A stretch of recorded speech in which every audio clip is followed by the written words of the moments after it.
Hello, my name is Leroy Blevins. Welcome to Mysteries and Histories. In this episode here, what we're going to do, we're going to examine the Shroud of Turin. Now, I know people's looked over this, researchers, scientists looked over the Shroud of Turin, but mainly they was working on the date, okay? They never give us no really information on what the Shroud of Turin shows us, all right? Or actually shows us if it really matches the story told in the Bible of Jesus. Now, some people, some people says that this is the shroud that covered over Jesus' body when he was resurrected from the tomb and was placed in. They give us the whole story of what this shroud went through and everything else. But then you hear them talking about, well, it might not be because the shroud's either younger or older. But like they said, there was stuff added to that shroud as it, trying to preserve it. They added more stuff to it, and everything else. But no one's never really examined or went in full detail on what the Shroud of Turin shows us. Now, as you see here, this is the whole Shroud of Turin. This is the back section, which laid on the table, basically. Then Jesus laid in it. We're going to use Jesus as a subject. And then they folded over the blanket, so it's going to be folded like this. Okay, it's when you stand it out this way, and they lay the body down, then they're going to fold it and lay it over top of them like this. Okay, from here to here is actually the back section of the subject, and the front is the front part of the subject.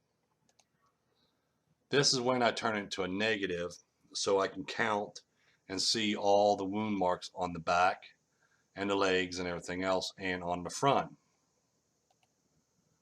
Okay, and then I also did close-ups where we can see the scars and stuff on the chest and on the face and get more examination into the face, as you see here.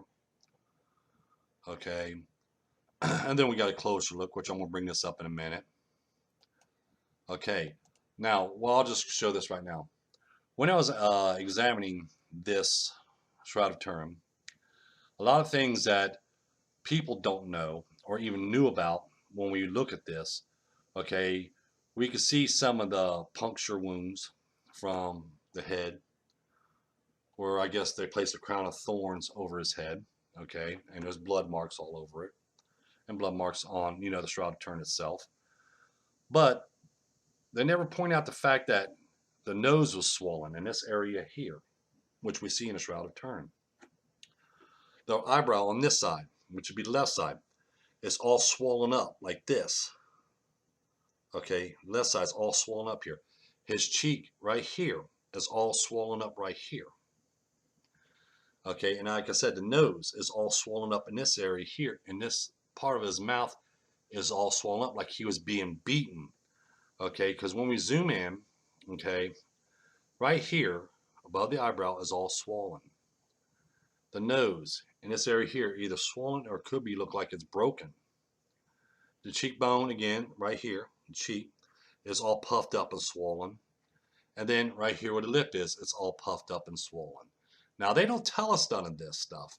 When they do the examination of the Shroud of Turin, they show it and that's it, but there's actually a lot more to it, like I said.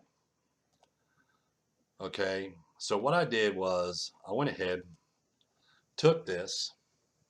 This is a diagram of a human body, as you see. Okay, now what I did was place the marks that we see on the Shroud of Turin and their locations. Okay, this is what we have. As we see, there's lash marks all over his back of his legs, around the buttocks area, the arms, the shoulders, even in the front where there's lash marks across the chest area here, along the sides, along the arms, along the front of the arms, and the front of the legs as well. He was, they lashed him pretty good front and back basically.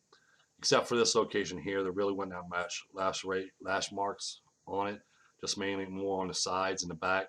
Basically, that's what they was doing, these whip marks right here in the front. Front legs is probably when they was lashing him in the back of the legs. They came around front and hit him. Now, after we go for lash marks, then we go into this part here, which as I show you in this diagram here, okay, we could see there was a rope mark or a rope burn right around the neck area right here. I guess from when they was dragging the person around, it burned around along his neck. We have the eyebrow that's swollen, the nose area right here swollen up. We have the cheek right here swollen up, and we have his lip all swollen up. There's a puncture wound right here underneath the rib cage right here by the rib cage on the left side. Now the puncture wounds in the wrist, okay, are actually right here. They start here, but they actually went to an angle, and then the back section, they come out here. So it's mainly like this. You have the upper wound here, and they drove the spike in sideways, and it came out in this direction here, which let me show you here. This is how the spike was angled when they nailed his hands. It went through here and came out in this location right in here. As you see right here. It comes in through almost the palm area right here, but the ends up out in this location right here. Same as the feet. When we look at the puncture wounds in the feet, we see it's at the beginning right here. It's in between, as a separation between the leg and feet, but it comes out in the heels, which I'm going to show you right now. As you see here, the spike on the hands, let's go with the hands first. I'll bring up this diagram here. The spike actually came in this way and was driven through the bone area here and here as going up right here. So they started nailing in right about here where the bone section is, not between the bone, and we're sitting there told that Jesus, if this is Jesus, it went through here and came out here, but as you see, if it had done that, it would rip the skin from the body weight and everything else. The only way to keep the body on there is by taking a nail, sticking it in this way, and driving it through the bones area, which is what they did. They stuck it right in here, in this location here, as we see in the Shroud of Turin, and they driven the spike through the bones here, and out through here, and that's why it came out here. So they started driving it in this way, and it was and right through here. They started driving in, then it was coming out in this direction here. Now in the feet, okay, we have the frontal hole mark right up in this location here. But when we turn the shroud around and look at the back section, the wound hole is right here. So what they did was they took the spike again and drove it through the foot and through the bone of the foot, and it came out of the heel bone right here. Okay, so the spike went in this way. That's why when I point out when they did the spike, okay, which I'm going to shrink this, bring this up right here.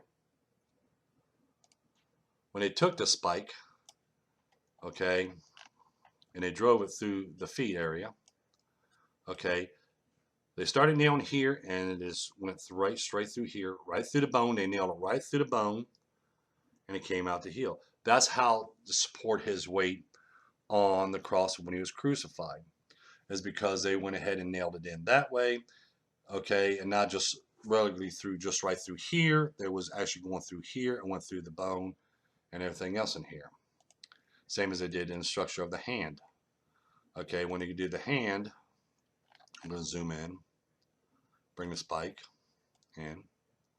Okay, this would be the palm of the hand right on this side, and this would be the back of the hand right here.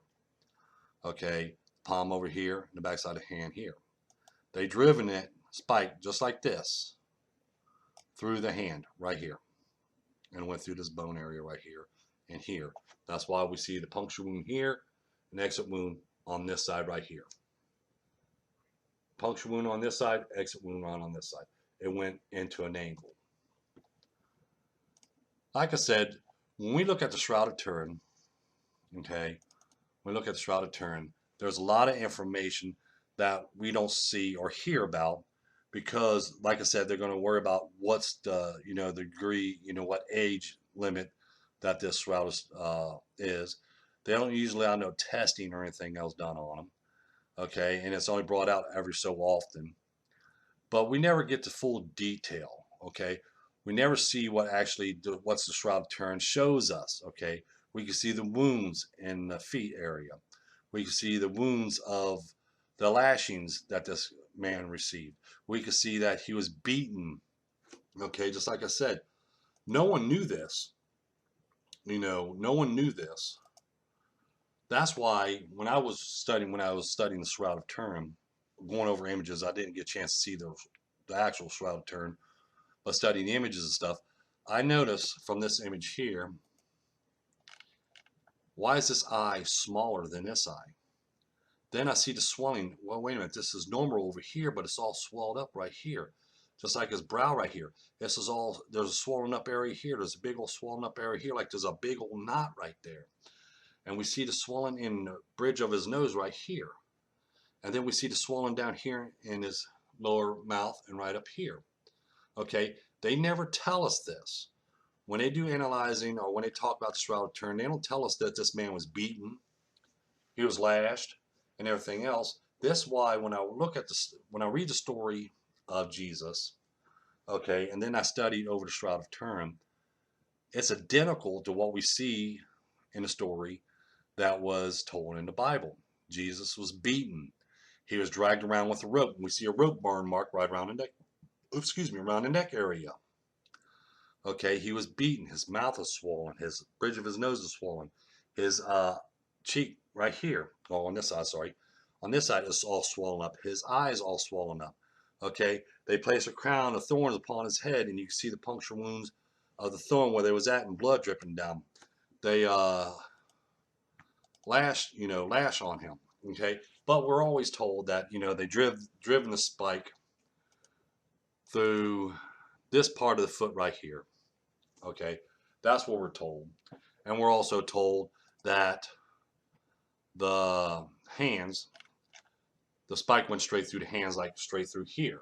Okay, but when we go realistic and we watch the Shroud of Turin, okay, we can actually see that the inner wound here and the exit wounds back here, which they driven the spike through the bone area, same as they did the foot.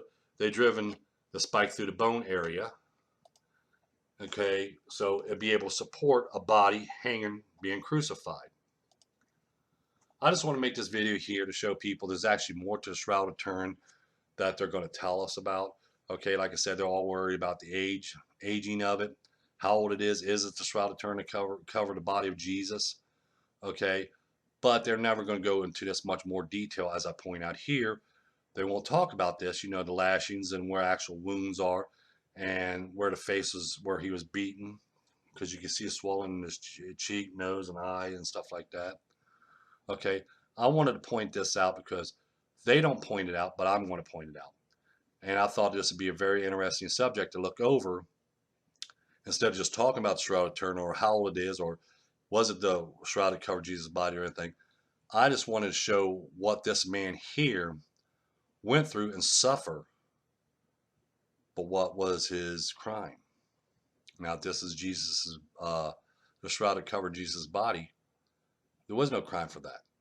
There's no crime for anybody to be beaten like that and to be lashed like that and to be crucified like that. For what? For telling the truth? Because basically that's what Jesus is all about. Truth. Truth, happiness, hope, and love. Now, if this is the shroud that covered Jesus' body, now we know exactly what torture he went through for just truth, love, and happiness. That's what he was tortured for. But anyway, don't forget to tell your friends about us. Don't forget to hit the like button. Don't forget to hit the subscribe button. Y'all have a nice and very, very pleasant day.